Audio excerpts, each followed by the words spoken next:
is Sayyid Muhammad Hassan Raza from mathemath.com. Let's start with question number 3 of exercise number 1.1, and it is the fifth part. The statement of the question is 3x square plus 7x is equal to 0. इस equation को हमने completing square के through resolve करना है, यानी जब इसको resolve करने की बात हो रही है तो इसका ये मतलब है कि इस इक्वेशन में जितने भी वेरिएबल्स हैं, जैसा कि इसके अंदर वेरिएबल सिर्फ x है, सो x की वैल्यू को हमने फाइंड आउट करना है, लेकिन करना कंप्लीटिंग स्केयर के थ्रू है। सबसे पहले तो यहाँ पर सबसे लेफ्ट पर जो है वो 3x स्केयर है। ये 3x स्केयर क्योंकि एक कंप्लीट स्केयर नहीं है, हम सबसे पहले ये कोशिश करते हैं कि ये कंप्लीट स्केयर बन जाए। इसके लिए यहाँ से 3 की रिमूवल या 3 का यहाँ ना होना ज़रूरी है। इस 3 को यहाँ से निकालने के लिए इस पूरी इक्वेशन को हम 3 पर डिवाइड कर देते हैं। तो यहाँ पर 3x स्क्वायर प्लस 7x सब इस पूरी इक्वेशन को दोनों साइड पर 3 से डिवाइड कर दिया। ये आपके पास आ जाएगा 3x square over 3 plus 7x over 3 is equal to 0। अब यहाँ पर 3 और 3 कैंसिल आउट हो जाएंगे, यहाँ पे 7x over 3 is equal to 0 आ जाएगा।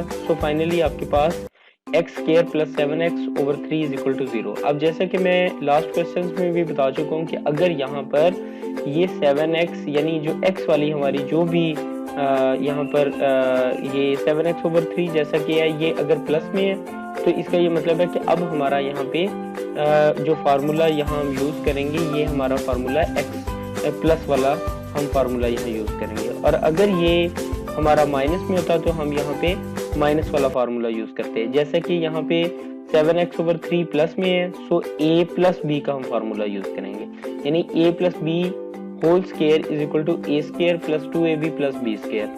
अब अगर हम यहाँ इस फार्मूला के मुताबिक इस स्क्वायर को कंप्लीट करने की कोशिश करते हैं, इसके अंदर आप ये अज्यूम कर लें कि जो आपका a है, यानी ये जो a स्क्वायर है, यहाँ a is equal to x है।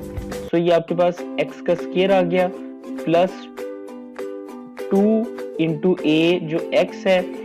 अच्छा, अब ये यहाँ ये देखा जाए कि अब मेरे पास यहाँ पे 2x जो है वो बन चुका है, तो इसको मैं किस ऐसी रकम से मल्टीप्लाई कर दूं कि वो आपका 7x ओवर 3 आ जाए।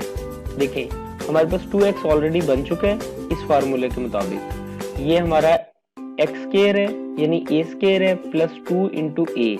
अब b कोई ऐसा रखना है कि ये 7x ओवर 3 आ जाए। यहाँ पे b अगर मैं 7 ओवर 6 कर दूं तो आप ये देखें 2 और 6 कैंसिल आउट होंगे, तो यहाँ पे ये आ जाएगा 7x ओवर 3।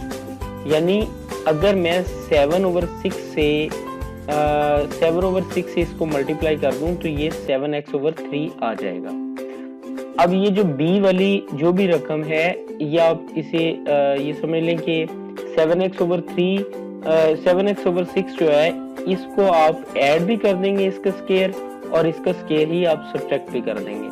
अब अगर आप यहाँ देखें तो आपको ये अंदाजा हो रहा होगा कि बेसिकली ये आपकी इक्वेशन जो है ये बिल्कुल इस इक्वेशन के इक्विवेलेंट है। कैसे इक्विवेलेंट है, चलें इसे सॉल्व करके देखते हैं। देखें ये x स्क्वायर ही है, ये सारी की सारी चीज जो है, ये सारी की सारी चीज ये आपकी 7x ओवर 3 है, और यहाँ पे ये 7 ओवर 6 स्क्वायर जो है ये प्लस में है और ये माइनस में है, ये दोनों कैंसिल आउट हो सकते हैं। इसका ये मतलब है कि ये जो हमारी पूरी की पूरी ये वाली इक्वेशन है, ये वाली पूरी की पूरी इक्वेशन है, ये actually x square plus 7x over 3 के इक्वल ही है। तो हमने ये जो सारी इसके अंदर ये जो प्रोसीजर अडॉप्ट की है, इस सारे प्रोसीजर को अडॉप्ट करने का सिर्फ मकसद ये था ताकि हमारा ये कंप्लीट स्क्वायर बन सके। अब अगर आप यहाँ देखें तो आपको अंदाजा हो रहा होगा कि इतनी सारी रकम जो है, इतनी सारी इक्वेशन जो है, ये आपका एक कंप्लीट स्क्वायर बन रहा है। कैसे कंप्लीट स्क्वायर बन रहा है, अब यहाँ देखें तो ये आपका x स्क्वायर है plus 2 into a into b plus b square. तो अगर मैं इसको स्क्वीज करके लिखना चाहूँ तो इसको मैं इस स्क्वीज करके इस तरह से लिख सकता हूँ कि x प्लस 7/x का होल स्क्वायर, यानी a प्लस बी, यानी a प्लस बी का होल स्क्वायर। यानी अगर ये देखिए ना, ये आपके पास a square plus 2ab plus B square है, तो आप इसे स्क्वीज करके a प्लस बी का होल स्क्वायर लिख देते हैं।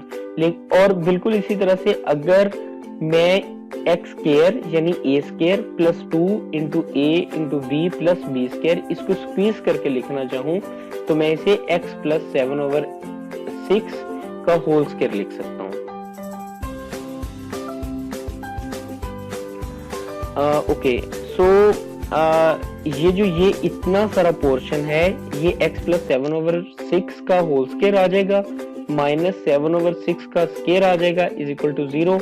अब आप क्वेश्चन बहुत सिंपल हो गया, आप इसे माइनस 7/6 को आप यहाँ से उठाएं, उठा के दूसरी साइड पर इक्वल के दूसरी साइड पर ले जाएं। यहाँ ये माइनस का है, इक्वल साइन के दूसरी साइड पर आके इसका साइन चेंज हो जाएगा, यानी ये प्लस में आ जाएगा, सो 7/6 का होल स्क्वायर आ जाएगा।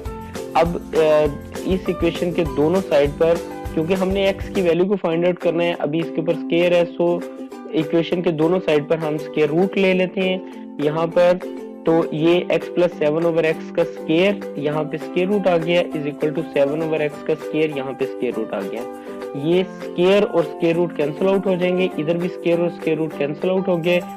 तो यहाँ पे x plus 7/6 is equal to, यहाँ पे हमारे पास ये जिस वक्त हम स्क्वायर रूट लेते हैं कांस्टेंट का, तो ये 7/6 प्लस माइनस में आ जाएगा, यानी x plus 7/6 is equal to plus 7/6, x plus 7/6 is equal to minus 7/6। अब होगा यहाँ ये कि यहाँ पे x इज इक्वल टू आ जाएगा ये 7/6, यहाँ से 7/6 इक्वल साइन के दूसरी साइड पर आएगा, ये माइनस आ जाएगा, माइनस 7/6 आ जाएगा। ये 7/6 और ये 7/6 कैंसल आउट हुए, ये आपके पास 0 आ जाएगा। यहाँ पे क्या होगा, यहाँ पे आपके पास x plus 7/6 is equal to minus 7/6 है, so x is equal to यहाँ पे आपके पास आ जाएगा माइनस 7/6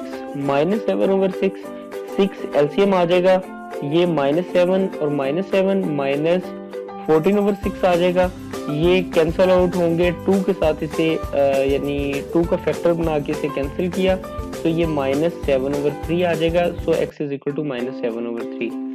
सो अब हमारे पास फाइनली x की 2 वैल्यूज आई, एक हमारी वैल्यू आ गई x इज इक्वल टू 0, दूसरी हमारे पास वैल्यू आ जाएगी x इज इक्वल टू -7/3। सो हमारा सोल्यूशन सेट जो है 0 और -7/3 आ जाएगा। इसके अंदर ये जो स्टेप थोड़ा सा इसके अंदर शायद आपको थोड़ा मुश्किल लगा होगा एलसीएम लेने का। आप हमारी इंपॉर्टेंट टिप्स देख सकते हैं कि एलसीएम किस तरह से लिया जाता है, उसका प्रोसेस क्या होता है।